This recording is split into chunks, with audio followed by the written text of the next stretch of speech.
Hi guys, Assalamu Walaikum. How are you all? I hope you are well. Welcome back to my channel in this new video.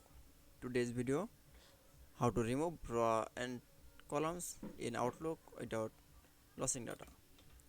So guys, let's start it. At first open a document. Firstly going to the insert menu option and click here table option. Then create a table.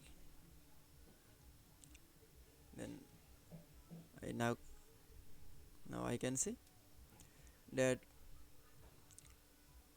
select the raw columns, raw select the raw and going to the delete option and click for the raw.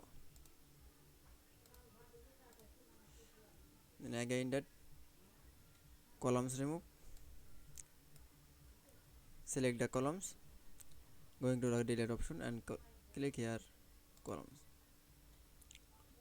So again that select the raw, click here delete and click here raw,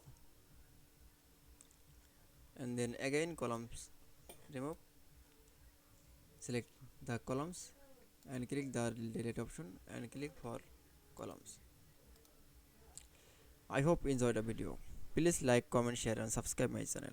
Thanks for watching my video.